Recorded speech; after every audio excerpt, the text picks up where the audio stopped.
uJesu Kristu inkosi. Siyacela bazalwane siqhubekeni nohlelo. Sibonga uNkulunkulu sigcinile sibuye ebreakini.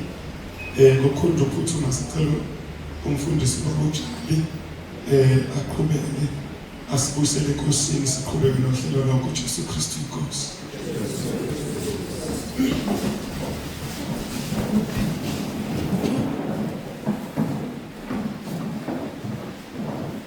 Jesu Kristu inkosi. Siyabonga Baba thona amandla.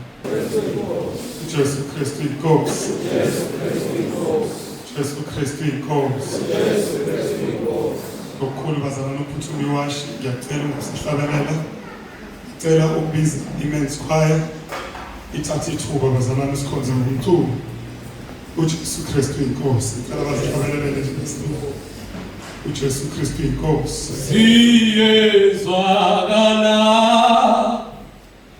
izigize Nkosi nabanqobile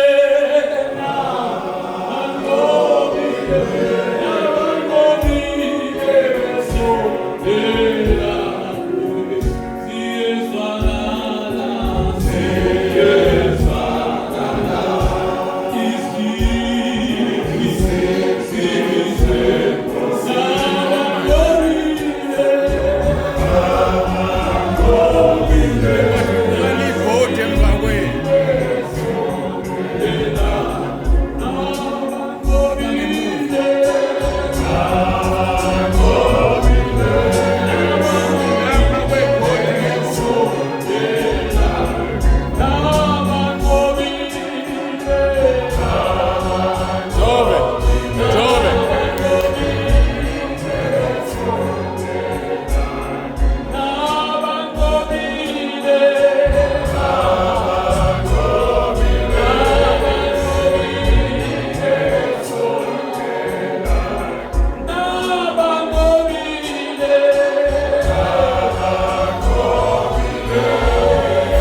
Enzini kaDavide wavula umthombo khona kuhlanze ukungcola kuhlangulisa ukona kulowo mthombo muhle sesimenyiwe sonke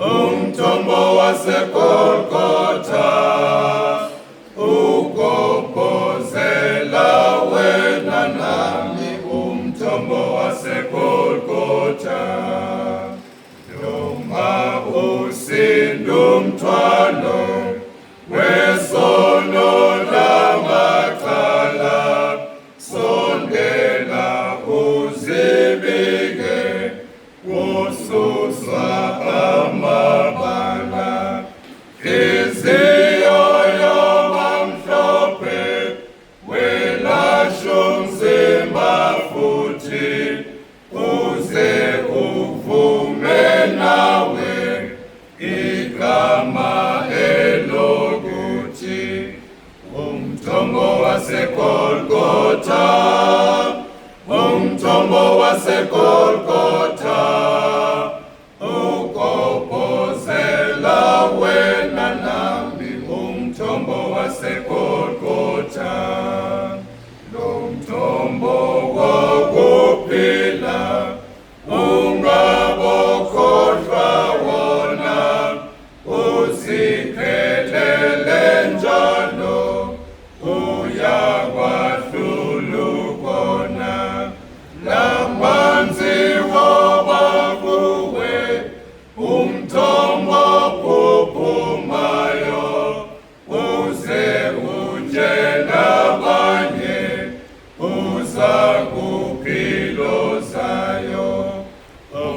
umthombo waseGolgotha, umthombo waseGolgotha, ukobhozela wena nami, umthombo waseGolgotha. Sokuza kulo mthombo, sikhona emhlabeni, noma simuka lapha, sidlule ekufeni. Sobona lowo mfula wempilo ezulwini, sombonga uJesu njalo, osiyise bomini.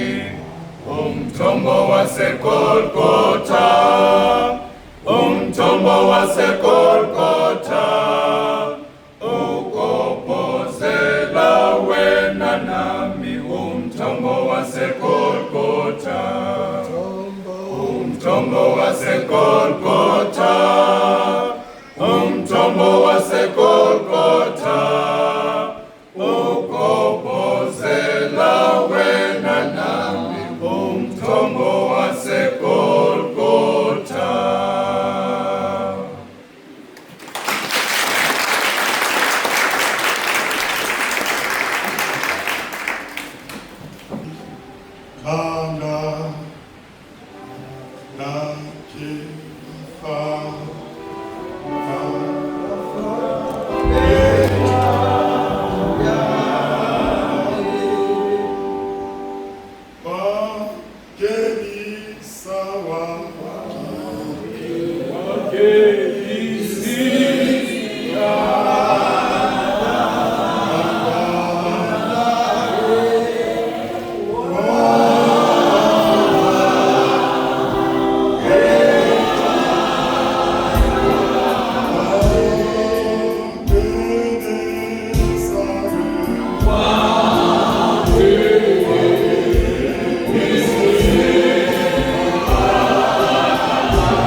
Sathana unamandla ubethu uyashaya ahluleka. Sibonga uNkulunkulu bazalwane, elizwi liyahamba uSathane uyahlasela ufuna ukuhamba kodwa unamandla.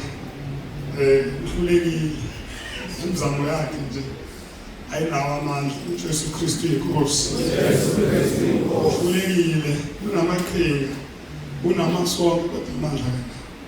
Siyabonga uNkulunkulu bazalwane sesiyezwile inkosi. Siyabonga isikhathi ngathi sisibambile kuloko. Siyabonga kakhulu ngixolisa nasekuseni kuye kwathi kudluleka kancane esikhathini ekade sibekele kusona kodwa manje sisibambile. Ngicela bazalwane nje ukuphuthuma nje ngisezwe usho lutho.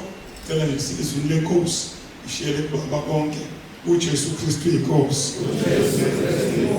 Yisa doni kuye efanelwe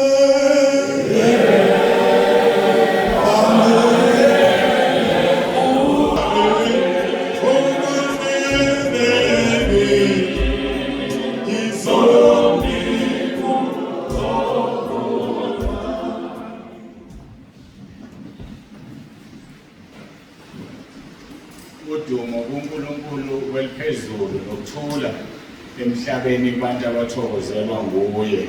uJesu Kristu inkosi. uJesu Kristu inkosi.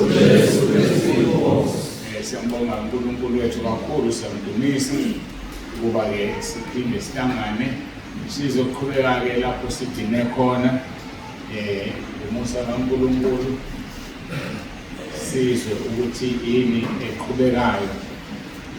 Sisanikezwe ithuba lokuzigcwala sizilungisa phambi kokusobala.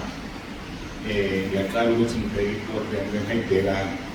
Ngiyaqala ukuthi lesikhathi esingaka ukuthi ngihlehle ngaqala. Ngiyaqala ukuthi isikhathi eside kangaka. uMC ubona kahle nje ayibona kahle ngempela. Kahle i-early nje 5 minutes. Kodwa siyambonga uNkulunkulu kakhulu. Sizoqhubeka-ke nezwi lethu uGenesis 1:26. Make ngibhuqe simtshele uNkulunkulu abelane nathi.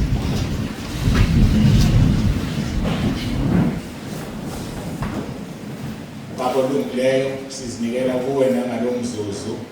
Siyacela Moya Ongcwele ube kanye nathi. Sibongile kakhulu ukuthi ukanye nathi kuze kube manje. Qhubeka-ke uNkulunkulu wethu, sinikela ukuphila kwethu kuwe. Sinikela ngisho izindlebe zethu zenyama nezikamoya kuba zingezwa lutho olunye ngaphandle kwalokhu ukukhuluma kwakho. Thina kwethu sibambe ukukhuluma kwakho nokusho kwakho. uJesu Kristu inkosi. Amen.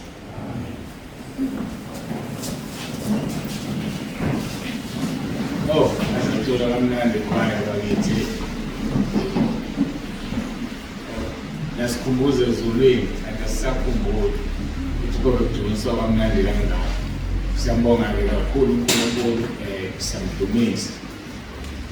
Kwangathi-ke angasisiza siubambe umgomo esiwubekelweyo ubizo lwethu olungcwele size singene ekhaya ezulwini. Genesis chapter 1:26. uNkulunkulu wathi masenze abantu ngomfanekiso wethu basifuze babuse phezu kwezinhlanzi zolwandle nezinyoni zezulu nezinkomo nomhlaba wonke nezilwanyana zonke ezingabuzelayo emhlabeni. Sizokhumbuza na ukuthi inhloso kaNkulunkulu izinto ezintathu esizithola kulo lelizwi ukwenza abantu ngomfanekiso wakhe, ukuthi simfuze yena bese siyabusa. Baningi abafundisi bayishumayela lento yokubusa. Bakhohlwa lezi zinto ezimbili kodwa zithathile. Ngiyakhumbula omunye umfundisi wakhuluma into eyangidabukisa. Wathi uma ungenawo amafriji amabili ekhaya uphumelela. Into engidabukisa yile ukuthi ukubusa abantu bahumusha ngezinto zenyama. Ungenawo amafriji amabili, uma kuhlezi ngedwa kuleyo ndawo ngiyimposa ngizolezana lesi. Nokuthi phela ikhona lento ethi lento eyinyama kimi iwupoison komunye umuntu. One man's meat is poison to another man. So ke into oyithandayo wena mina mhlawumbe angiyithanda. Nento engiyithandayo mina uyithanda. So uma yena ethanda amafriji amabili ekhaya akusho lokho ukuthi anginankulunkulu mina mangingefriji elilodwa. Ya kunjalo bafowethu kodwa ke bakhulekele uNkulunkulu abasize. Lento engeke ngayisho ngathi hey khona abantu abangamkhonza kangcono uNkulunkulu kunathi kodwa senzele umusa. Hlale ngicabanga leyo nto. Khona abantu abangawenza kangcono umsebenzi uNkulunkulu angeze wona kodwa ungenzele umusa angadlalike ngomusa wakhe. Khona abantu abakholwa bekhonza amadlozi ngale ndlela ukuthi thina siyahluleka ukukhonza uJesu ngendlela bona benza ngayo bekhonza impela. Ungashintsha lolu ukholo lwabo ubhekise kuJesu sikuthi asondele nokusondela. Ngeke mwabaleka amabandla amanye akhonza umuntu amkhonza ngale ndlela le thina sihluleka ukukhonza uNkulunkulu osendaweni zonke ibene umuntu obamkhonzayo akekho endaweni zonke. Mhlawumbe sanomkhonza nje ilento engizoyishiya thusa mhlawumbe usetoilet nje ubisi bamkhonza kahle. Yabona lento ukukhonza umuntu oyanawe etoilet ayikazi. Hayi khonza umuntu olamba njengawe bizi ngapho uyamkhonza uyamthandaza uyadlala nakazi naphansi. Thina sikhonza owethu ongalali ongozeli ongake etoilet. Ngeke sishelize ukuthi uyaya Jesu waya eya ngoba ela emhlabeni mayisengale nathi asizo kuthiwa kwama-toilet ezulwini ama-toilet kodwa sobe sidla ukuthi kuphelelaphi kwaziyena. Hayi imnandi yampilo bafowethu engathi sonke singaya kuyona soyiphila. Sisaqhubeka-ke nenhloso number 2 ukumfuza uNkulunkulu wethu. Umuntu umfuze kahle lezi zinto ezintathu engizozisho manje. Usukumfuze kahle uma lezi zinto ezintathu ulithathile lolo fuzo wazenza zonke. Number 1 umfuze ngokukhuluma ukukhulumiso kwakhe. Number 2 umfuze ngokwenza. Ayike sukumfuzile umuntu asithi hey yazi sibani bani ngisho ehamba nje ungathi usibani bani. Sukuphelelisile ukufuza umuntu ngalezi zinto ezintathu. Kulindeleke lokho ke nakuthina uNkulunkulu wethu simfuze ngokukhuluma, simfuze ngokwenza, simfuze nangokuhamba sihambiso kwakhe. Isho njalo ithuba.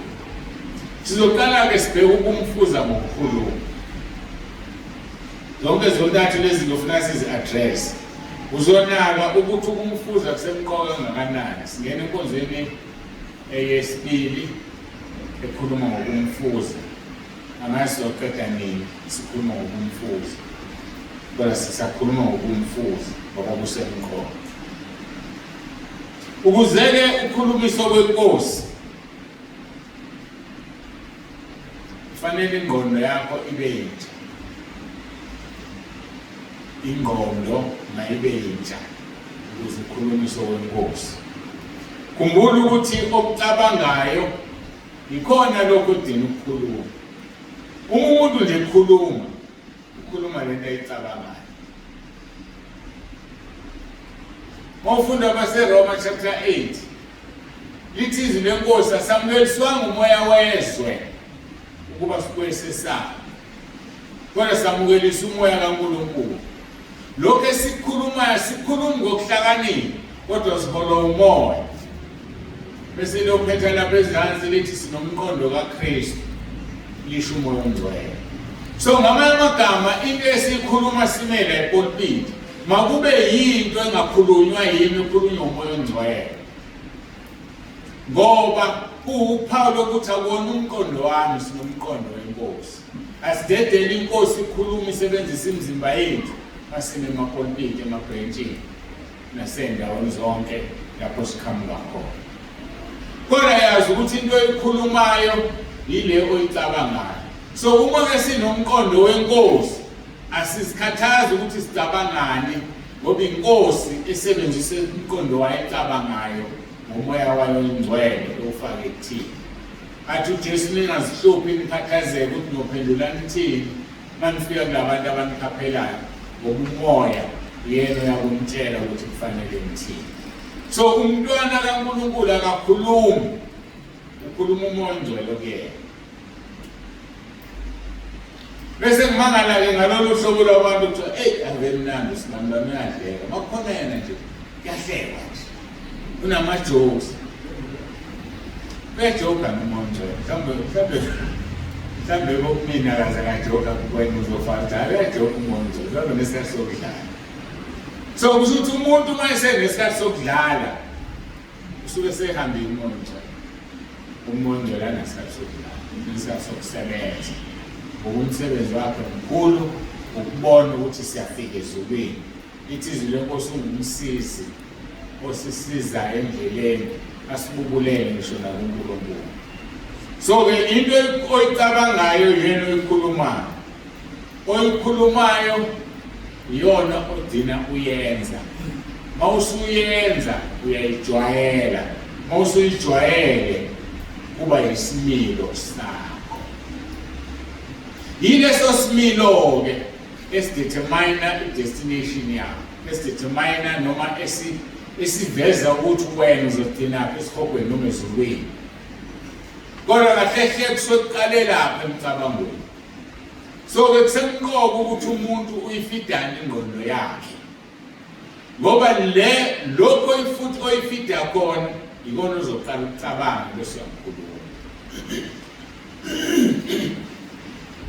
Ngikho izwi lenkosi amaHubo 1:1 lithi ubusise umuntu ongahlali enkundleni yabaqolodayo.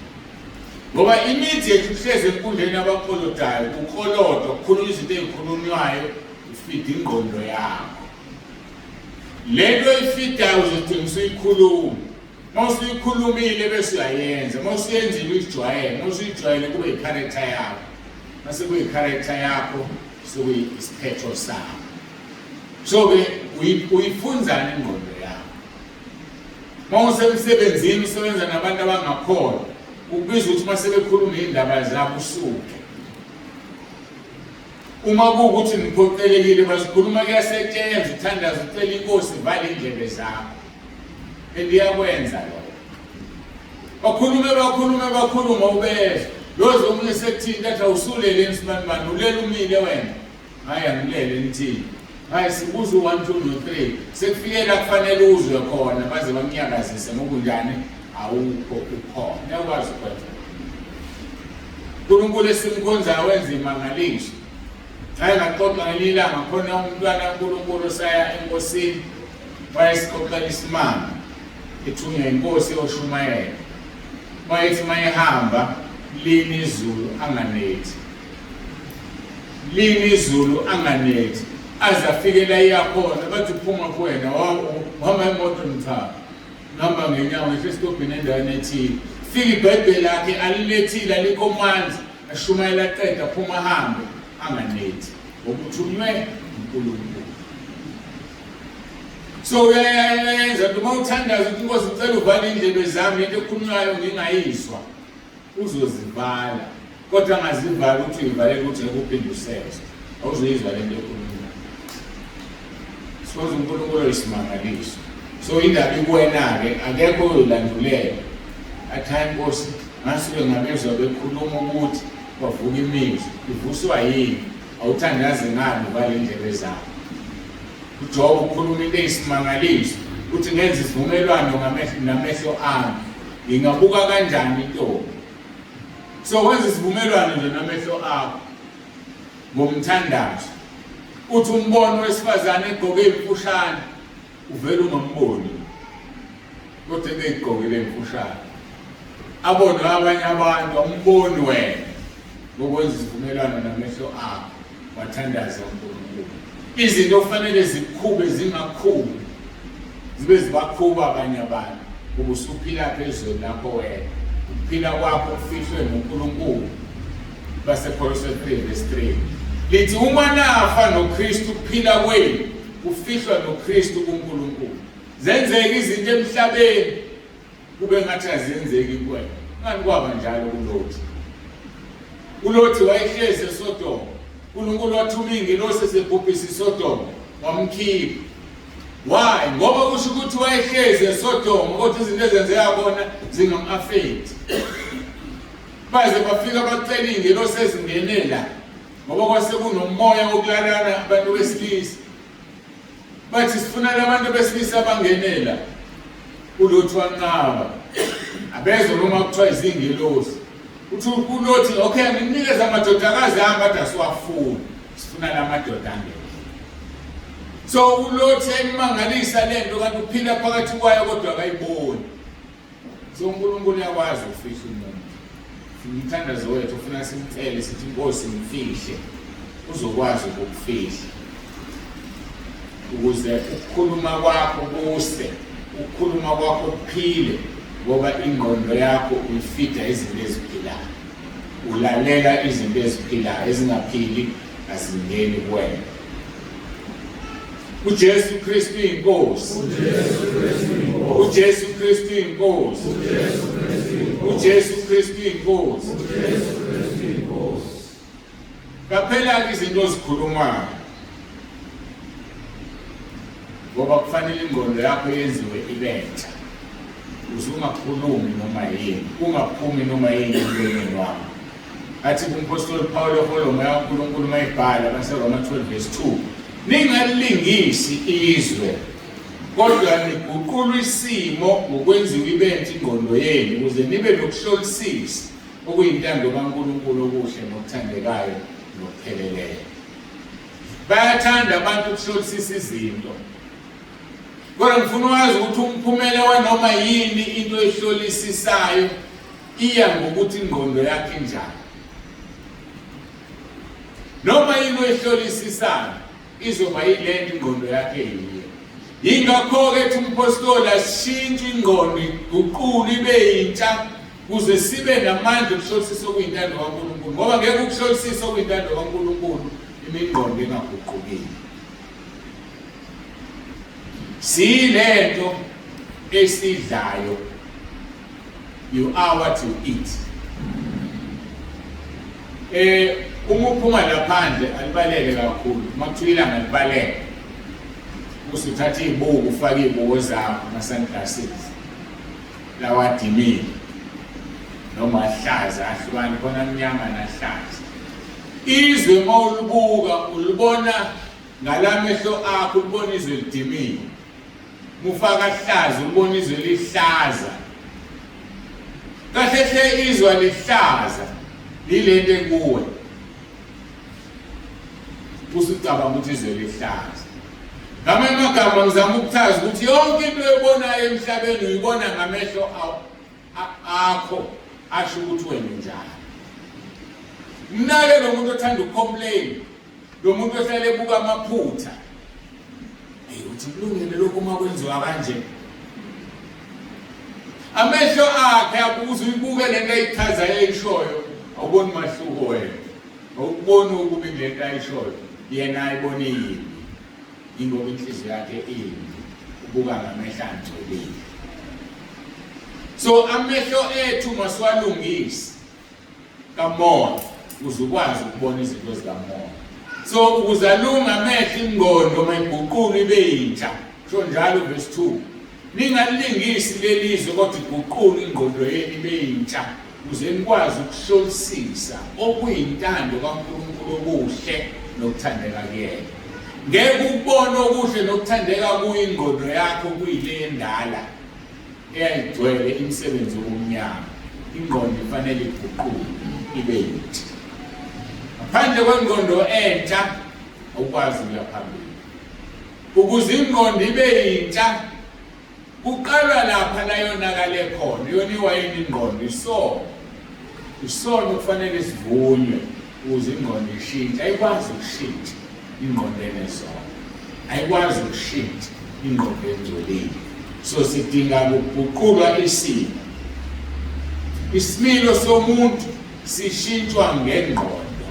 Ngaphandle kwengqondo entsha ngeke usishintshe. uJesu Kristu inkosi. uJesu Kristu inkosi. uJesu Kristu inkosi. Ukuzeke ingqondo ibentsha into encane emzimbeni wonke. Kufanele unikele umzimba wonke kuNkulunkulu. Yingakho uRoma 12 verse 2 verse 1 okufanele siqale kuye athi umpostoli Paul, ngakho ngiyancenga bazalwane ngobubele bukaNkulunkulu kuba ninikele imizimba yenu ibe ngumnikelo ophilileyo, ongcwele, othandeka uNkulunkulu. So awukwazi ukukhamba uzoguqula ingqondo emzimbeni onganikeliwe. Kufanele kuqala unikele umzimba ube umnikelo ophilile, hayi umnikelo ofile. Ngoba kuze kuthiwe ube umnikelo ophilile ngoba khona umnikelo efile. Umnikelo wanikelo uKhayini ofile, uAbela wanikela umnikelo ophilayo. Kwambiza ukufa kwakhe uAbela ngokunikela umnikelo ophilayo. So uma unikela noma yinini noma isenkonzweni unikela imali yakho, unikela umnikelo ophilayo, umnikelo ophilileyo, ungabe umnikelo ofile. Angikho-ke nokho lapho bendlula. Sikhuluma ngomzimba, umzimba ube umnikelo ophilayo. Umuntu odlisono ufile kumoya, so umzimba wakhe ufile. So kubizwa ukuthi uqala uvuma uJesu ngoRoma 10 verse 9. Uvuma izono zakho, wenzani uphilisa umzimba. Ukuze ukwazi ukuthi umzimba uphile kuqala, usuyawunikela, usumnikelo ophilile. Isizokwazi ingqondo lokushintsha ibe yintsha ngoba isemzimbeni ophilile, hayi emzimbeni ofile. Lapho-ke ngiyancenga bazalwane ngobubele bukaNkulunkulu kuba ninikele imizimba yenu ibe ngumnikelo ophilileyo, ongcwele, othandeka uNkulunkulu, kube ukukhonza kwenu ngokuqonda. So uma umzimba unganikeliwe, umuntu akakhonzi nokuqonda. Yilo lolu hlobo lwabantu ababuka imithetho yebandla. Lithi malithi iBhayibheli alifuni ukubona imilenze yomuntu. So phela thina ebandleni sigqoke ingubo ezinde. Hawu, ninasho umthetho mgqoke ingubo ezinde? Yebo, ubona kuwumthetho ngoba ingqondo ayiguquliwe, ngoba umzimba unikeliwe. Kanti izwi likaNkulunkulu lelo. Fika ekhaya baba uyihlalele kuhle kumnandi, gqoka isikhindi sakho. Alisho ngizwe ukuthi angifuni ukubona imilenze yomuntu esontweni. Ufike ekhaya umama ugqoka ingubo zakhe ezimfushane. Angikhuluma labo mama bathi ayithi inkonzo ekhaya lezi nabo bese sibaphakele okunye nabo bathi. Uma lithizwi uNkulunkulu akafuni ukubona imilenze yomuntu, asili understand. Ufuna sihloniphe umzimba wakhe siwumboze, ngoba yena wasidala sahambaze, sanele sona sambatha amahlamvu, waseshintshe isivumelo wasinikeza iy'phuka. Emva kwasinika iy'phuka sisafuna futhi ukugqoka. uNkulunkulu uyakubona, uyawazi umzimba wakho, uyadlula uyobona inhliziyo, uyabona izitha, ayikho into angayazi.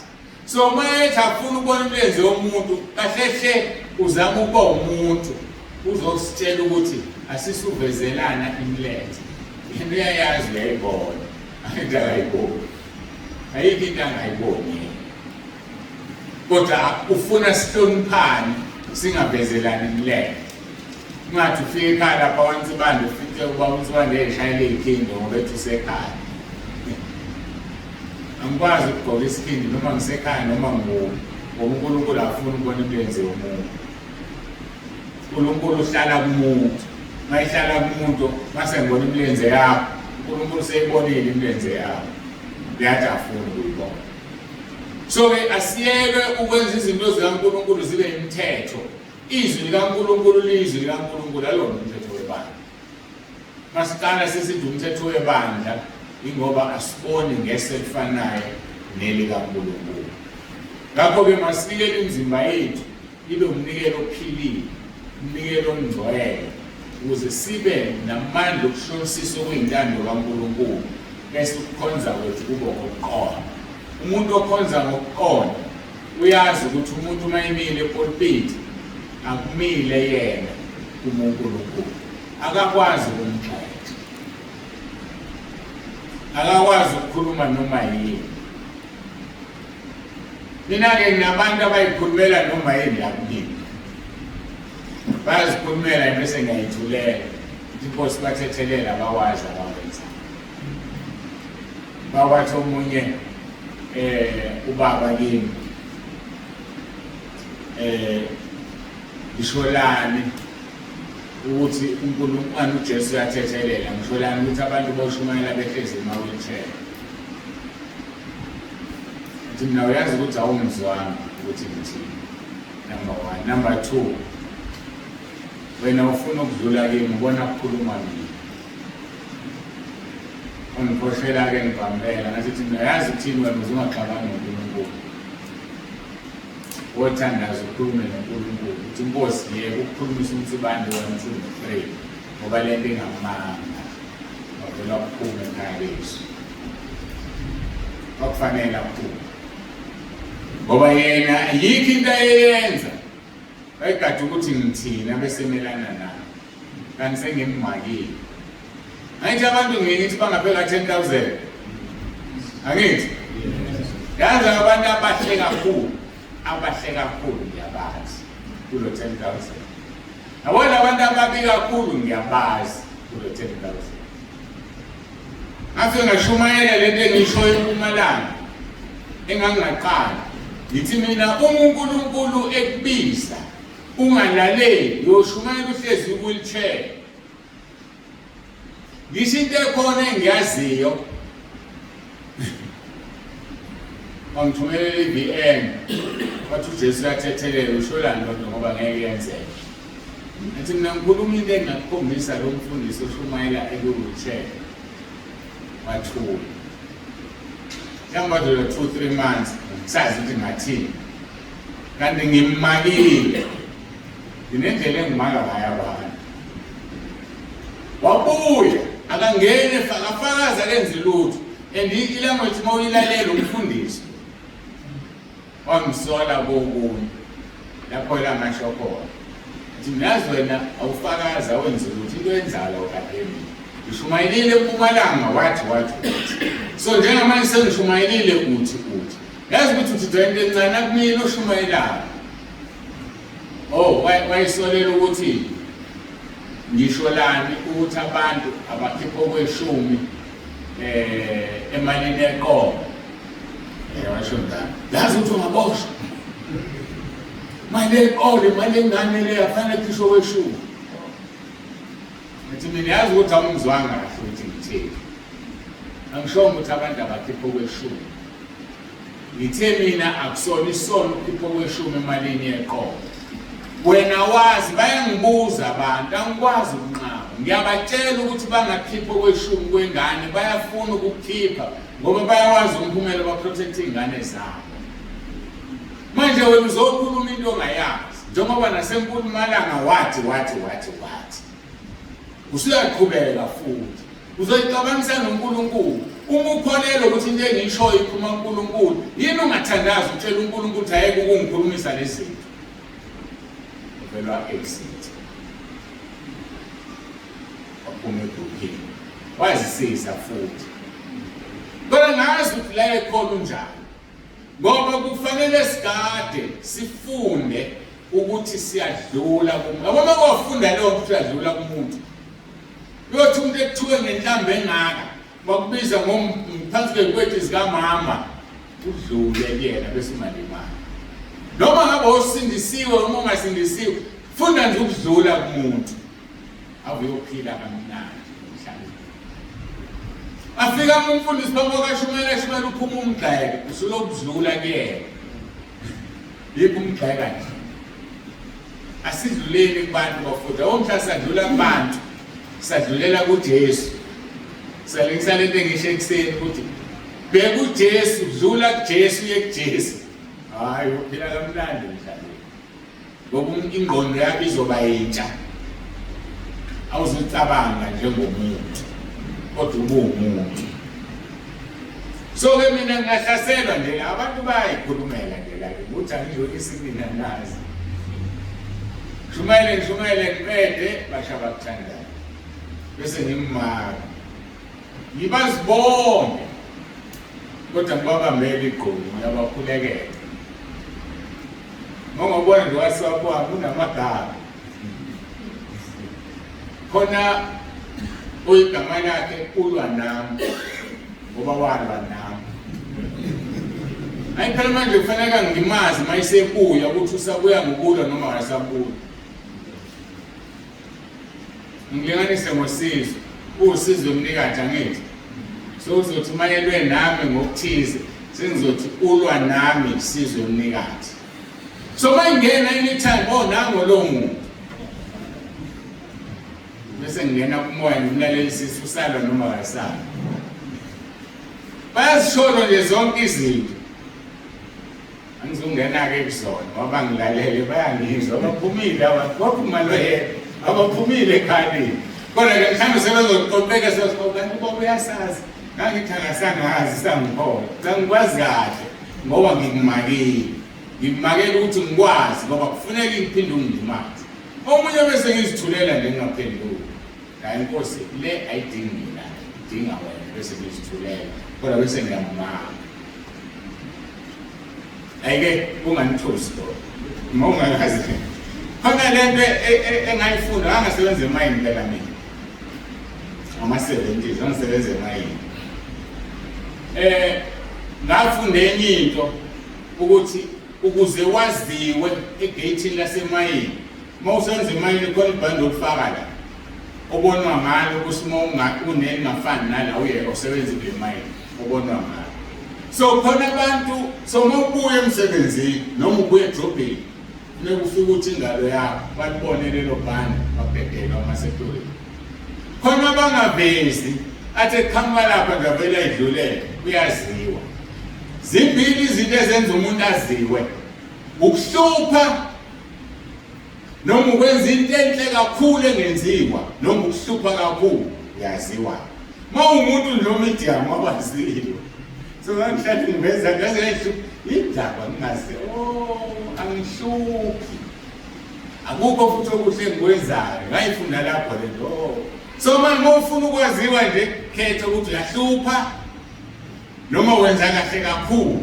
uzokwaziwa yabo 10,000 nje bona abantu engibaziyo abangazi ukuthi ngiyabazi ngeke bakombe mhlawumbe ngamehlo kodwa uma ngingena ngiyamazi ngemsebenzi yakhe ngifundile ukunethuza sikhuluma ngani ngokuthi umuntu uNkulunkulu simfuze ngokukhuluma qaphela-ke izinto ozikhulumayo uziqaphele izinto ozikhulumayo nokuthi uzikhuluma kubani ungakhohlwa izwi lenkosi Isaiah 54:17 likubeka kucace asikho isikhali esilolelweni esiyophumelela nolimi olukuvukelayo ngizalwahlulela abese echaza ukuthi ubani akhuluma ngayo bese ethi lokhu kungokwabantwana kubeka kanjani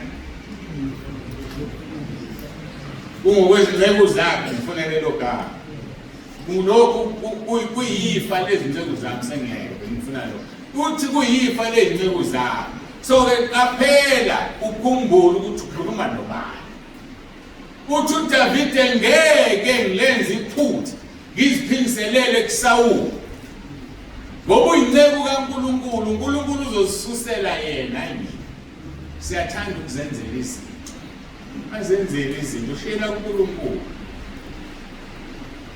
angitshela ngelinye ibandla ngelinye ilanga wathi malinga ukhulume kabi ngebandla elithize ngoba ngikuphakamisile igama lami ngalo uma ukhuluma kabi ngalo ukhuluma ngami ngqo ngiyazi ukuthi ngizolishaya ngizolishaya bese igama lami lingalimali njengamanje angakazolishaya Uyambona uNkulunkulu. Ungaba umfundisi phambi kwabantu. Sekuvelile ukuthi udlwenguliwe. Sekuvelile umngcola wakhe konke. Adlule ame nje ashumela ngathi akwenzeke lutho. uNkulunkulu ukuthi lo muntu mhlambe kade sebenza. Waliphakamisa igama lakho useshayile manje. Mangikushaya manje. Bazothi uNkulunkulu kanti unjani? Abese mzibe ngathi akamboni. Funda uIsaiah 51. Uthi uzenze wafana nami namhlanje ngizokudalula. There is one day ezokudalula khona. Thule nje ngathi akekho. Ngoba waphakamisa igama lakhe ngelinye ilanga. Bayishaya wanalo. Ufuna wedwa lisale lona liphakeme. uNkulunkulu esimkhonzayo ke lo.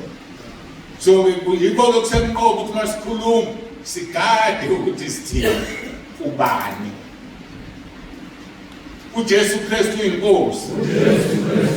uJesu Kristu inkosi. Ukunikela kumzimba ukwenza ukwazi ukubulala amalungu asemhlabeni. Ubulale amalungu alomzimba oyinyama ukuze ukwazi ukukhulumisa kwakhe. Before ukhulume uthi uJesu Kristu inkosi. Lokho manje ufunda leyo yophepha. Kodwa kufanele ukukhuluma izinto ecasula usithethizweni uJesu Kristu inkosi. Bese kuwehla ukucasuka kuphela inyama vele ukuthi ngeke sasho. Bakubize ngesilima, bakubize ngayonke into. Awusifana ukuthi amcasula uyathula. Ndodane lenje. Abesethi uNkulunkulu Samuel chapter 2 Samuel chapter 14 verse 14 athanga i3 to P kodwa umxosha umenza ngabo umxoshwa yini. So bazokuxosha emhlabeni basho yonke into abayithandayo ngawe. Kodwa ezulwini awuyena umxoshwa. Ngohlakaniphile. Wokuthulila ukukhuluma. Isikhathi siyakhuluma sikhulumiswe inhliziyo. Angusuyona phambi kaNkulunkulu. Asibulaleni kamalunga ethu asemhlabeni ukuze sikwazi ukukhulumisa kwabo. Ngoba lento iyathelelana, sikhuluma ngokukhuluma la. Kanti uma kunelunga lakhe elithize elingalungile lizo affect ispeech sakho ukukhuluma izinto ezingekho. Uyothola kuphuma inhlamba ngelinye ilanga emlonyeni wakho. Uthi Nkosi yami ngoba ngisho ngakakhola ngangathuki nje. Iphume kanjani le nhlamba? Iphume ngoba unalapha yamadimoni. Ungacabanga ukuthi kohlala kuvela leli lakho njalo. Sathana uyakuzume njalo izibeleni lakho. Akwenze salona mhlambe ebusuku. Ngezandla zakho phansi kwengubo. Vele ngeke livele ubaba. Ayithule. Mawuthi uyakhuluma ilanga licasule ingane encane usho inhlambe ngakho ukuthuke nawe. Ngakakhola mina ngangayithuli nje inhlambe iphuma phi? Uyathandaza uthuka uNkulunkulu kwenzeka kanjani? Ila amadimoni nomileni lalesi siyisono. Likholetha ukuthuka uNkulunkulu. Khona abantu abanenkinga athi angaqala nje uyathandaza. Akhipha inhlamba. Khona abantu abanenkinga ngisho kuRoma 10 verse 9. Bayamazi uyasiza athi uyaqala uyamusha emva kwami athuke mina. Kanti akabonda ngathi umina. Uthuka lo wathi angwenze lo muntu leyo. Khona umoya osuqala ekhaya lethu. Ngiyacela ukuthi siuvale. Sengikhuluma nekhaya lezonke manje. Sekuqala umoya wabantu abangicela umkhuleko. Kanti ngayichaza le. Akulona icala ucela umkhuleko. Kodwa ekhaya lezwi understand ukuthi umuntu ucela kanjani umkhuleko ekhaya lezwi. Ngachaza ngathi one day ngagula ngaqeda ukugula ngibuya koNkosi wathi uNkulunkulu yenza uRoma 10 verse 9 ukhuleke. Konzonika abantu bawusebenzisa.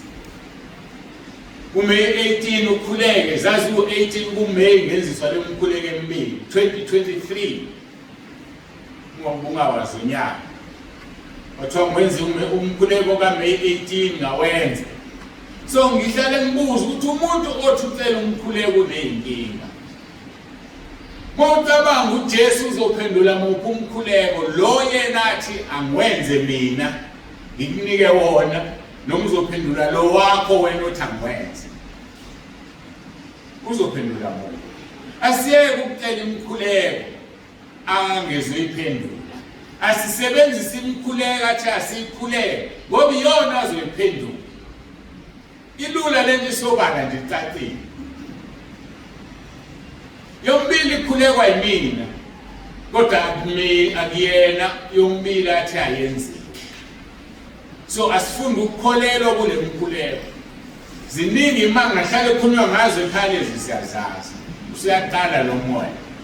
Abantu bafuna ukuba individual. Ngicela ungikhulekele ukuthi, ngicela ungikhulekele ukuthi. Ngeke ukusize nalo ucelayo uma ungakholelwa kuloya owafuna uJesu uqobo lwakhe athi ngwenze. Ngoba ngisukelanga ngawenza. Ngafunda emva kwalokho ukuthi wayesengiphumuza isikhulu igroup sibankulu. Esengiphumuza. Ngoba ngithandaza kaningi. Ngangitshela umbono wakwenzeka. La second in charge kaSathane ngimazi ukuthi ubani. Kodwa kune second in charge kaSathane. Lapho yafika yangibiza, kwakungathi kula endlini kunebhodi elikhulu. Ngathi ngangihlezi phansi ngisakhumbula noma nabanye makwangibiza ngeze. Ngingakaboni second in charge kaSathane. Mangifika giant lepindi lapha. Ungibuza umbuzo. Ngithi mina kuyimpendulo yalombuzo seBhayibhelini. Awufundi incwadi yeBhayibheli. Abesethi yena, yazi wena besingakunakile. Wena wethu emhlabeni wonke njengamanje oyezulwini ubuye ngokuthanda. Besingakunakile. Njengamanje usungaphe kwethu uyasihlula. Wena wethu uya ngokuthanda ezulwini ubuye. Wasevele ngingamuva kuphela lo mbono. Hayibuza ngenini ezulwini nangazelezulwini. Ngiyangibona base kuqhamukiswa. Nathi ndo abantu bebangaka ekhaya zithithana ukukhuleka usuke ezulwini omlandela into yakhe. So uSathane uyasokola yikethi wena wedwa uyakwizulwini ubuye ngokuthanda. Base ngiya understand. So ke ngalesikhathi uNkulunkulu enginika lemkhuleko wayebona ukuthi futhi angisakwazi ukuphila mina ngehla nenyuka ngezulwini. Phatha leBN ngicela umkhuleko ukuthi ngithi kuvuleni ngicela umkhuleko ngangihlale ngikhuleka nje one way. So abantu ake beyithathele nansi umkhuleko bayisebenzise. Ifunwe inkosi uJesu uyayiphendula futhi. Manje siyabuya ke lo moya wasebenza umfuni umkhuleko. Bese kube ngathi angithande mangithi sebenzisa uRoma 10 noma 18. Kumele ngiphendule ngisho njalo. Sebenzisa uRoma 10 noma 18. Manje umuntu uzobona ngathi angithande ukukhuleka. Kanti mangenzi into engayitshelwa mina. Emhlanganweni engangikuwo wena ungekho. Ngakho-ke bulalana amalunga asemhlabeni, ubufebe, nokungcola, nokuphuheka, nokukhanuka nesangabe, okungukukhonza izithombe, okuza ngakho ulaka likaNkulunkulu, ekade nihamba kukho nani lapho nisahlezi kuwo. So sidinga ukubulala lezi zinto emzimbeni wethu zife ukuze kushintshe ulimi. Ulimi lonakele nasikhulumisa okwakhe ngoba kunale mkhandela yezinto emzimbeni. Ngeke ungantshontshi ithuba livela uma wake wabulala umuntu. Manje uyofika uyibuka le phone le inkosi yami yazi ukuthi ngiyithatha le phone bese kusathana awu wenza ngaka wabulala umuntu usathatha ifone manje usuvele uyithatha. Ngithazana ngithaza ukuthi asikho isono ngeke ungasenzi uma kukhona esikuhlulayo. Esikuhlulayo sikulidela ukuthi wenze ezinye. Idimoni elikuhlulayo likulidela ekutheni kuvuke namanye. Ngikhuluma ke ngibuyela la ngithe uzothi ungakazi uyithuka inhlamvu ungakakholwa uzithola usuyithuka. Kanti ushaywa lesi isono esikuhlulayo. Mhlawumbe usulo ukuhleba nje into ubala kangakuhleba. Kodwa mase ungena ukuhleba ujula. Uyathola ukuthi ukuhleba kuveza ukuthi awumsaba uNkulunkulu. Umuntu osaba uNkulunkulu akahleli. Ngiyacabanga ukuthi anengizwe. Kodwa niyangizwa kodwa ngizwe ukuthi ngithini. Abantu abaningi bahletshiswa ukuthi ufika umngane wakhe axoxela into bese uyesaba ukusho ukuthi musungidlelisi. Usaba ukumphoxa. So kusho ukuthi usaba ukuphoxa yena umsaba uNkulunkulu. Ngoba uma usaba uNkulunkulu uzomtshelelelana nokuzoqala ukuphatha amagama abantu uzomtshela mina lo muntu. Awu mngani wami uzomtshela yekaka ukuhleba. Sisaba ukusho njalo nje kumuntu. Kusho ukuthi asimsaba uNkulunkulu sabani abantu. So umuntu ohlebayo at any given time kusho ukuthi akamsaba uNkulunkulu. The day wamsaba uNkulunkulu bayeka abantu ukuhleba kuwo. Ngoba utshela bemunye babe babili batshela nje ungamtshela ubani uzomtshela usibani bani. Hawu uzomtshela kanti isilima lesi isilima lesi. Bakubiza nesilima usomuzulu. Kodwa akasekho ozokwenza njani azokuhlebisa. Usukhululekile njalo. Ususa isona sokuhleba nje ngoba awumsaba uNkulunkulu. So yiko into ngisho ukuthi lezi izono zinamadimoni asebenzelana nabangani. Wahlula isona esodwa asikho ngeke ungasebenzi. Mhlawumbe usestrong lapho ukuthi awusebenzi. Ngelila ngizosithola udlwengulile okunzima okuya kukhulu udlwengulo. Kanti uhlulwa amanga. Uhlulwa ukuhleba izinto ezincane ngoNkulunkulu akumsaba. So ake simsabeni uNkulunkulu. Athi uMatthew 10:28 besabeni othe sebulela benamandla ngoba umuntu ubulala ngenzi lutho. So the day sasaba uNkulunkulu soba right simkhonze ngokungcwele. Iyo lento yabulaliso Ananiya noSafira. Uthi uPetro anqamba manga kimi nqamba manga kumoya ongcwele. So mawusaba uNkulunkulu uzomhlonipha umuntu okhuluma naye. Uthi ngizothi nqamba manga kusibani bani. Kanti unomoya ongcwele bese ngiyafa. Uzothi usaba abanike umoya ongcwele bese uyathula. Ngoba umazi umuntu ukuthi ukhonza abantu nobani. Asabeni uNkulunkulu sizokwazi ukukhuluma izinto ezifanele sikhulumiso kwakhe. Lithi-ke kepha kalokhu nani manilahle konke lokhu ulaka nokuthuthela nokubi nokuhlambalaza. Kuhlambalaza ukukhuluma nje umuntu adilike. Nokukhuluma amahlazo aphuma emlonyeni wenu. Ningaqambelana manga lokhu nikhumula umuntu omdala kanye nezenzo zakhe. Uyakhulula umuntu omdala nezenzo zakhe. uJesu Kristu inkosi. uJesu Kristu inkosi. Ngakho-ke ukuze ulimi lwakho luvume luphile, vuma inkosi uJesu ngolimi lwakho. Ngokuthandaza amaSaroma 10:9. Bese uvuma izono zakho ngolimi lwakho. Ngathi sishaya ulimi. Uzenzeni ezinye hayi ngolimi. Sekufanele uzikhulume ngolimi. Vuma izono zakho njengokuka Joshua chapter 7:19 kuya 20 uzishiye njengokusho kweZaga 28:13. Lofihla isibambe wesaka bayiphumelela. Kodwa uzivuma zishiye uzothola umusa. Mawenza lokho usuke ukhumula umuntu omdala nezenzo zakhe. Uthela uSathane ngehlazo lezinto akakwenzise zona. Emva kwalokho-ke bese wenza uRoma 12:1-2 unikele umzimba wakho ube umnikelo ophilile. Guqule ingqondo yakho ibe entsha ukuze isimilo sakho siguquke. Ngoba sikwazi ukuguquka ingqondo engentsha.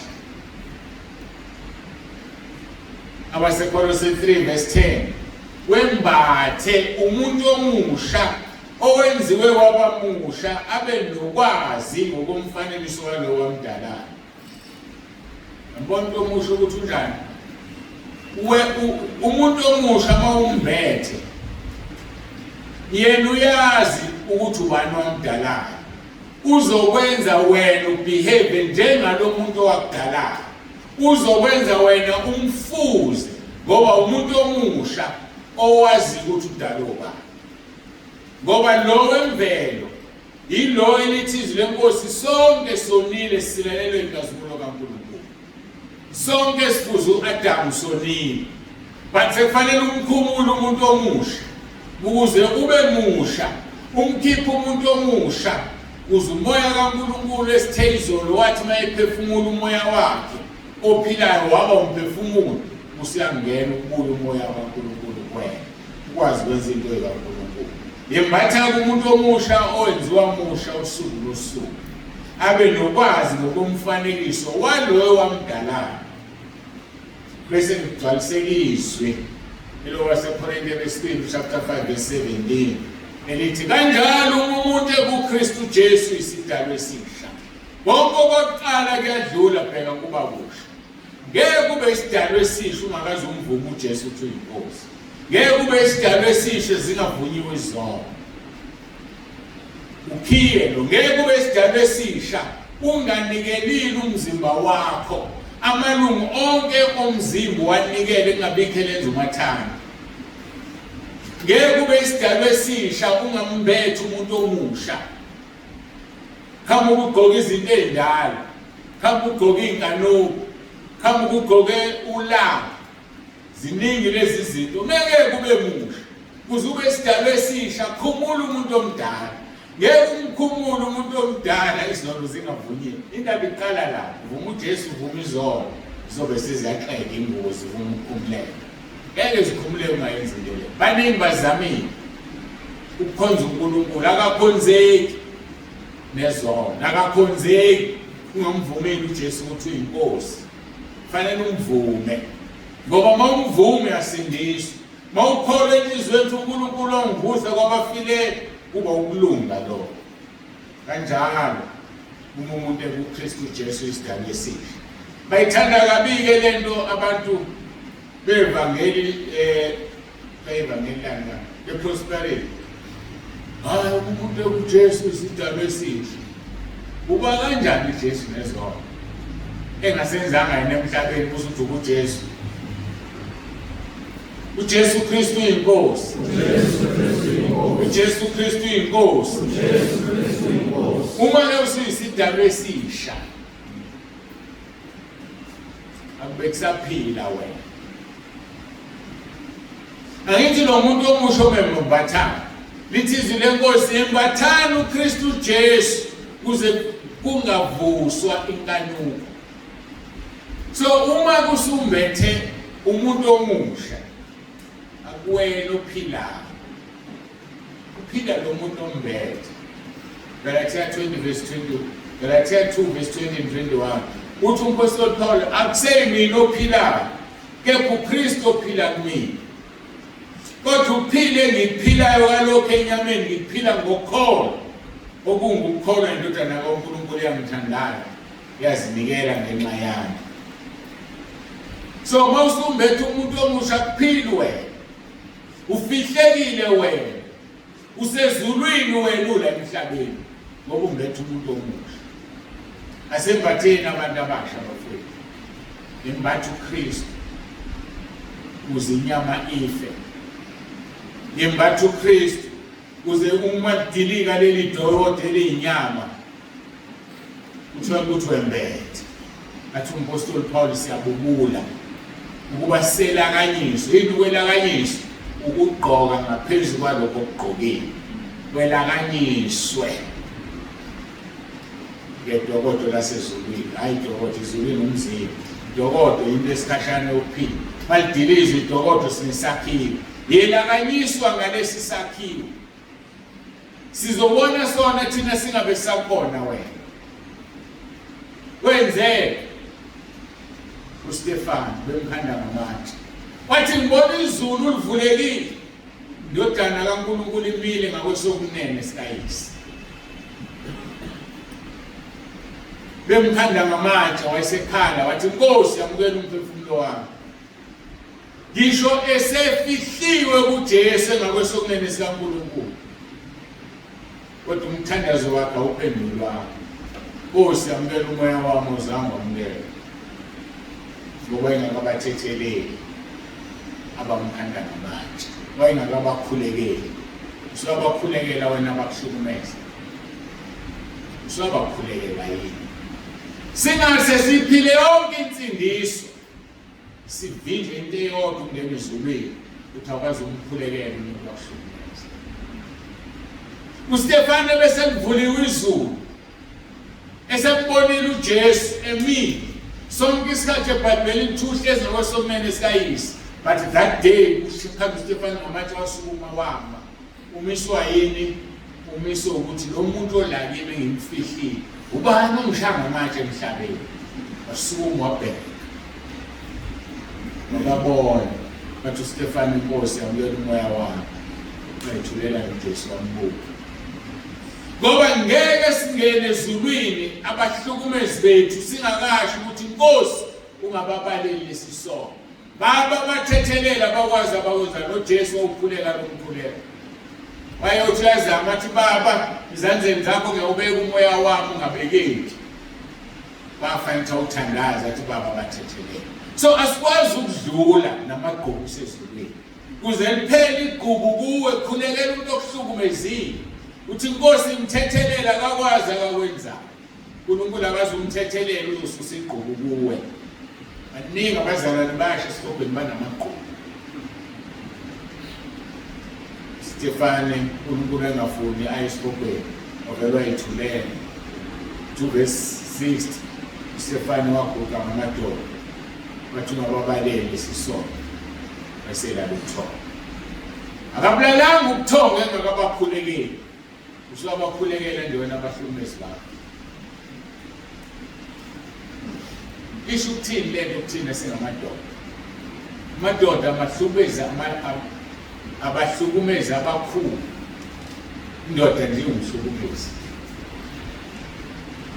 hande uthi benoJesu mina ke kunabantu abake bavuma izono kimina kubuhlungu kuzwa ethi umuntu ngimncane ngingazilutho ngino 4-5 years ubaba wamwala nami indoda leyo kubuhlungu leyo mawusithatha uzibeke nyathela esithathulweni zale ngane le esikhulile namhlanje ithi umshado wami mubu uyabheka ngenxa kababa omunye umzala wami omunye ubhuti wami uneminyaka ewu17 ngineminyaka ewu6 ulala nami madoda kwenze njani madoda bahlukumezi lo muntu ke mayesekhulile ethandaza umkhuleko ethi baba mthethelela akakwazi ayekwenza ukubopha ngamaketanga uyaqeda ukuphotha isikobhweni uyakhululwa yena uyasusa inzondo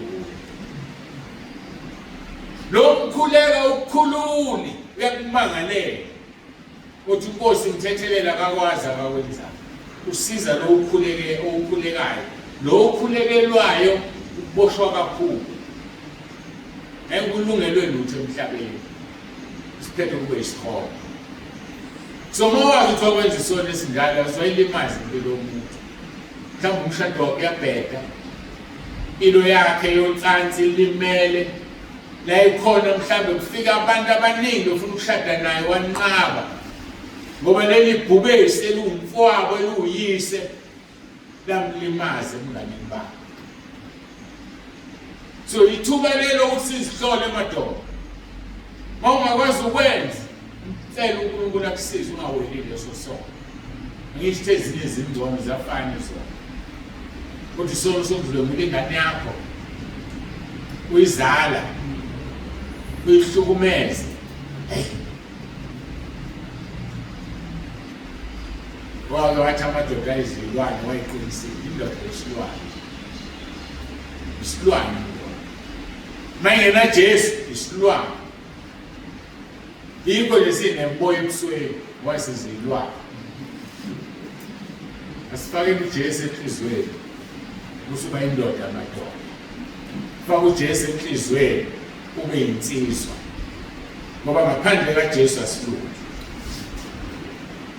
athi kumpostoli Paul lokuphila ngiphila enyameni ngiphila ngokukholo kungukukholo indodana kaNkulunkulu eyangithandayo yazinikela ngenxa yami athi angwenzise umusa kaNkulunkulu ngokuba ukulunga kuya ngomthetho khona kuKristu wafelise singawenzise umusa esulikezile ukuba khona kwakho la yazi ukuthi kuwumusa kaNkulunkulu sitheke umfuze kahle umuntu umfuza ngezinto ezintathu umfuza ngokukhuluma umfuza ngokwenza uhambisa okwakhe enkonzweni elandelayo ke sizokhuluma ngokumfuza ngokwenza sisikhetile ngokukhuluma ngokumfuza ngokukhuluma mawunakile kushaya zonke ezinye izono udinga ukhulunyiswa ila madimoni amanye. So sidinga ukukhuluma izwi kaNkulunkulu. Mawukhuluma nihlangane nebaningi awubande izwi kaNkulunkulu hayi inganekwane. Hayi amanqoko. Ukuncokola ngeke kungenise ezulwini. Uzokwenza ube muhle kubantu. Uthi mawusufika bethi usibani bantu behleka. Ngiyizama ukulalela leli gama. Uthini umuntu makuthiwa usibani bantu behleka? Lungile makusha abazalwane. Kusha abantu abangakholwa.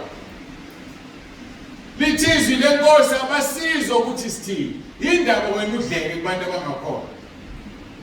Kusho ukuthi awukholwa nawe. Ngoba iBhayibheli lithi bayasizwa basekhaya ezulwini, abangasizwa bala emhlabeni. Uthi uJesu uyamangala uma ilizwe linizona. Ngoba liyothanda okwalo lizondo kwasezulwini. Wena uthanda izwe. Jakobe 4:4 ziphinga nazi ukuthi ukuthanda izwe kuwubutha uNkulunkulu na. Othanda izwe umi kuyisitha sikaNkulunkulu asikhandazi.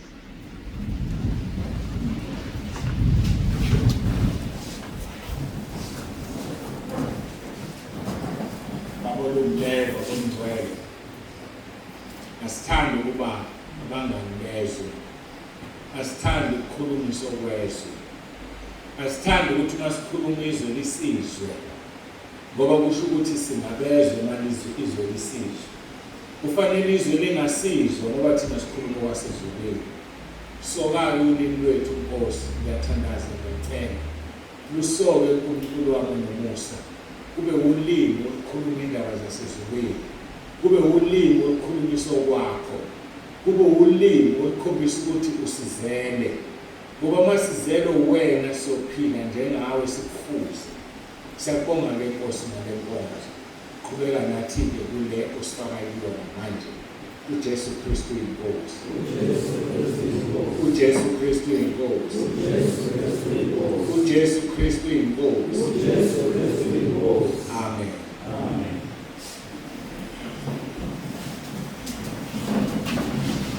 Nale nkonzo besifaka kuyo manje. Abayaziyo besebezoyazi sengizoqala ithuba. Phethe yakho obindlela zimbi. Phethe yakho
Sizokhuleka waseRoma 10:9.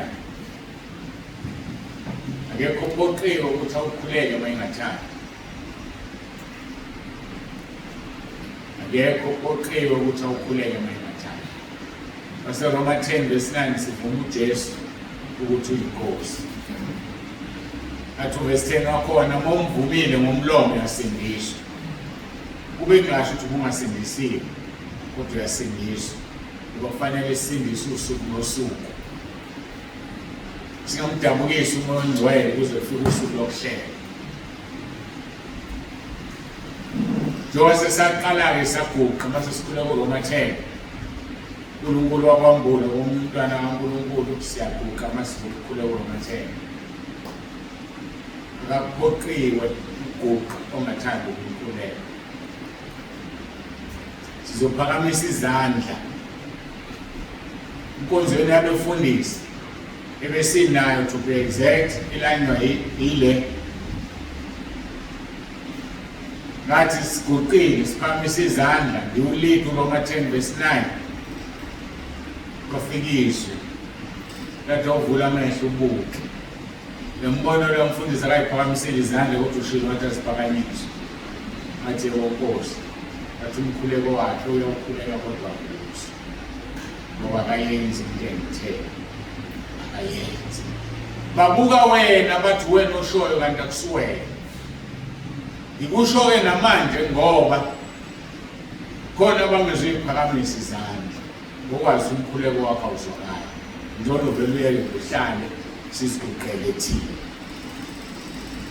ngokukhombisa ukuthi uyazenzisa wenze ngathi uguqile usaba baseduze kwakho kwathi wavula amehlo umbuko uyambona ngambona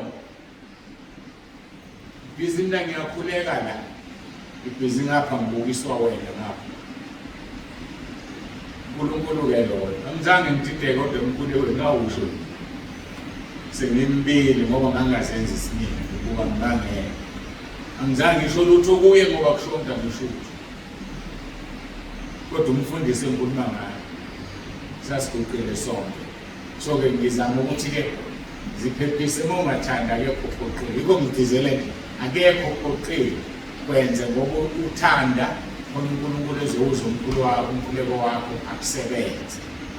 Sikhonza uNkulunkulu okhona la manje, asikhonza unodoli, asikhonza irobot, sikhonza uNkulunkulu osaziyo osiqondayo sonke kwazi ukulala kwethu kwazi ukuvuka kwethu kwazi ulimi lwakho kwazi izwi ozolukhuluma lisephansi kolimi ungakalisho uyazi ukuthi uzothini kwazi umcabango wakho ukuthi uyazi ukuthi uzocabanga.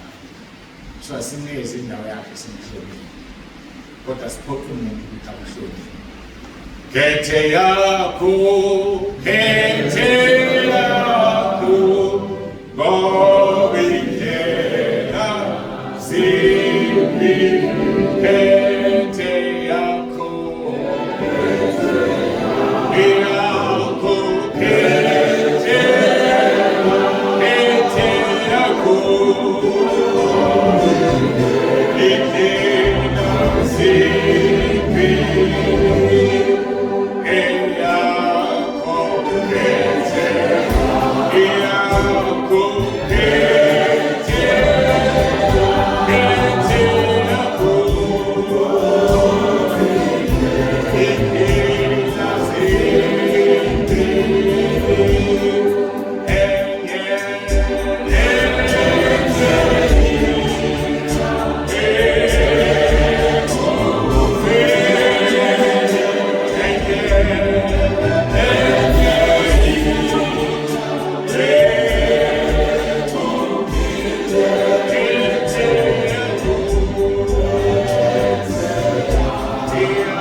Nkosi Jesu Ngiyavuma ngomlomo wami ukuthi uyinkosi. Ngiyakholwa enhlizweni yami ukuthi uNkulunkulu wakuvusa Nkosi Jesu wabafileyo. Ngiyakhuleka egameni lakho Nkosi Jesu kuba umsindisi. Usathana ngimfuni mandibona ngwafuni. Ngiyacela Nkosi Jesu uphathe impilo yami ungigolule emandleni kaSathane. Ungilondoloze Nkosi Jesu uzongivuse ngosuku lokugcina.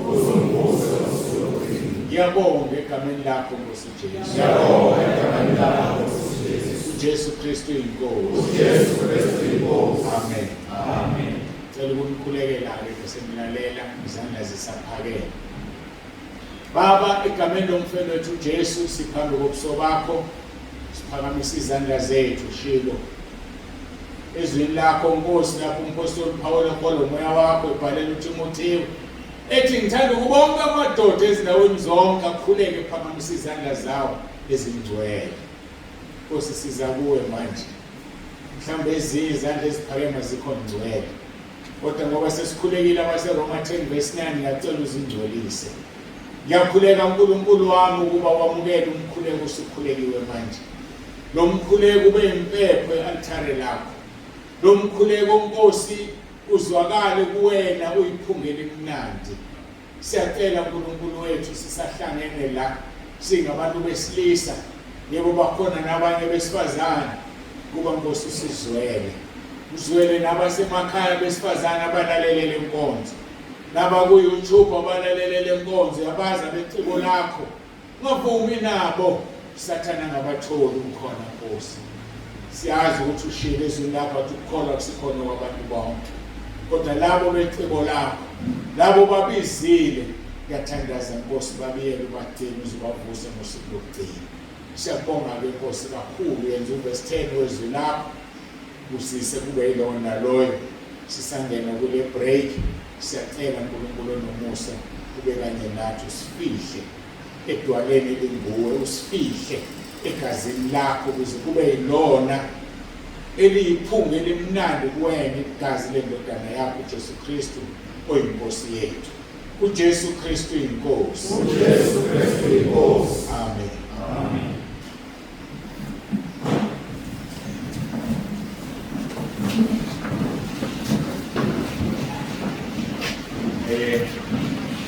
Lusela konke umphathi wohlelo angabe qala ithulo nje ngisaqoqa uma kusenkonzweni ngaphandle kokuthi khona into ozoyikhuluma, akufanele abantu babe babili phambili esitejini sakhe sona. So noma ngizwa ngithi nje-ke angabe qala ithulo lwangisaqoqa, kangiqala ngisuku yeza akakwazi ukuzangisela. Ingakho kufanele manje ushumayela ungaliqali itulo ohlala phansi, ukuthi athi emsima ifika ladla amazambane hamba kalazi naleli itulo ufana nomuntu omile. So uma uqala itulo uqeda ukushumayela vele ungasuki utulo uliqede bese uyasuka, ngoba ukuqala wakho itulo ohlala phansi uvimbele istage. Hayi manje ngifisa ukungaliqali itulo, yikho ngithi akaliqalo emsini khona ukuthi uma ngisuka bese ezamama. Yazi ukuthi lonto mhlawumbe sasixoxa siseyifundisa ukuthi istage akufanele singabi namuntu, kodwa kufanele sizoba sobabili ngathi siyabamba, siyadedelana, umoya waprofeti uyadedelana, uyahloniphana. uJesu Kristu inkosi. uJesu Kristu inkosi. emsini ngicabanga usemkhethile usungeza. Hlobo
Jesu Kristu inkosi. Siyabonga kakhulu bazalwane. Ngoba uNkulunkulu sisenzele kona. Sekukhokha nje lapha. Ohlelweni lami sifinyelele esigabeni lapho. Siyemnikelweni bazalwane. Ngicela nje siyemnikelweni emva kwalokho bese sikhokha inkonzo yethu yasemini bese siyebreaking. uJesu Kristu inkosi. uJesu Kristu inkosi. Ngicela izibonge baba. Ngicela nisihlabeleleni bese siyemnikelweni uJesu Kristu inkosi. uJesu Kristu inkosi. Baba siya ubonga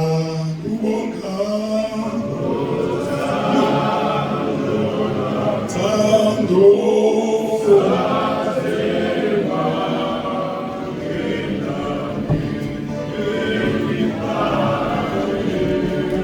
Baba siyabonga Baba siyabonga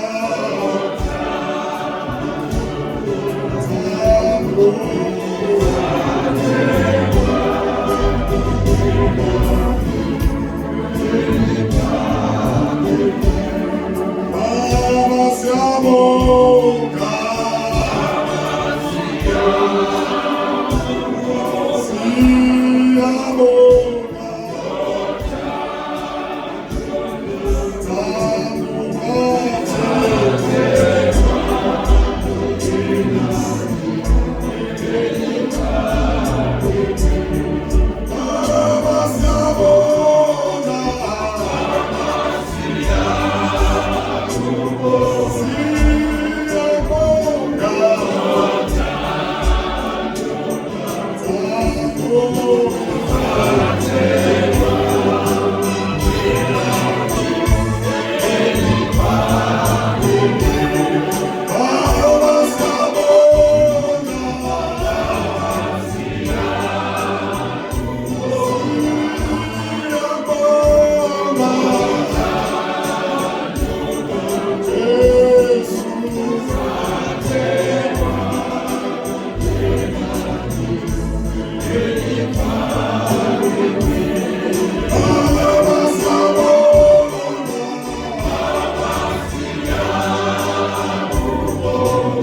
Jesu Kristu inkosi. Jesu Kristu inkosi. Ngicela nje ukubonga ithuba uNkulunkulu esisenzele lona. Hayi usuphelile umsebenzi. Noma usathane kade ezama ukuphikisa nokunyakazisa lelizwi elingekho. Kodwa sengifike emaphethelweni. Ngibonga kakhulu. Ngicela nishaye izandla bazalwane nibe ningiphatheke.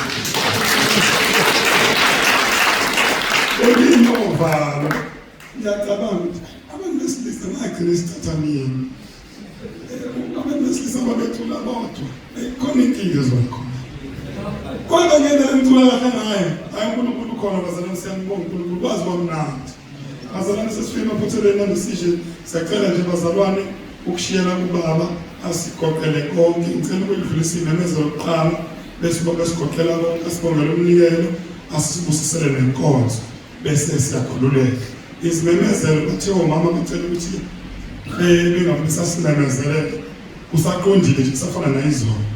Bacela ukuthi nje masikhuleka isiqedwe ukukhuleka ubaba iziteshi lezi kade zikhona la kade zikhona. Cela ukusetshenziswe zona kuma position usetshenziswe ngalendlela esisebenza ngayizona. uJesu Kristu inkosi. Sesiyacela ukuthi sesikucela konke usibongele nenkonzo esizongena kuyona. Bonke nje baba sibuyisela kuwe sicela usibusisele kuJesu Kristu inkosi.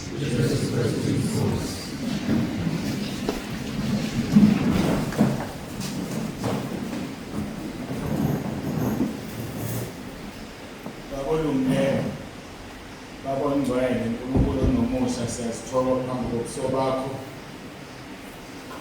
Siyabonga Nkosi nalomnikelo osebenzile abantwana bakho.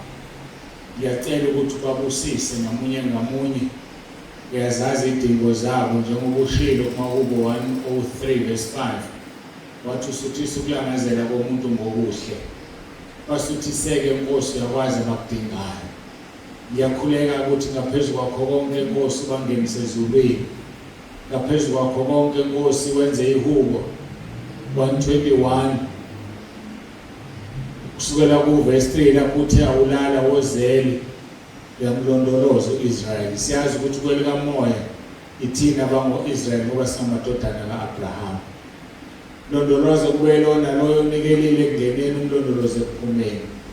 Ilanga lingamshisi bomthunzi wakhe lingamshisi nenyanga ebusuku. Babusise uNkulunkulu wami ngoNumeri chapter 6 verse 24-26.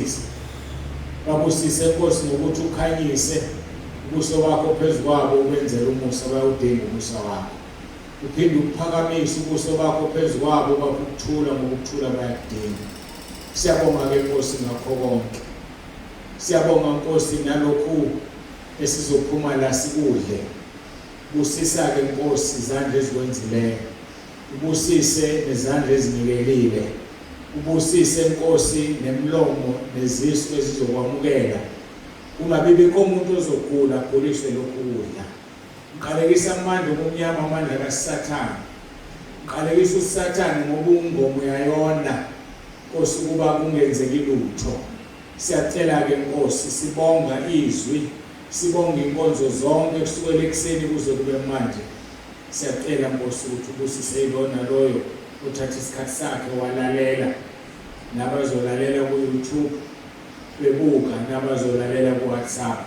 Siyacela babusise bonke Nkosi icebo lakho lifezeke okuyileni ukuthi umuntu abe umfanekiso wakho umuntu akufuze umuntu abesebusa. Siyabonga ngakho konke uNkulunkulu nomusa. uJesu Kristu inkosi. uJesu Kristu inkosi. uJesu Kristu inkosi. Amen. Angisho ngokusibusiso bafowethu ngoba kuyabe wona inkonzo yokudinga yosuku. uJesu Kristu inkosi.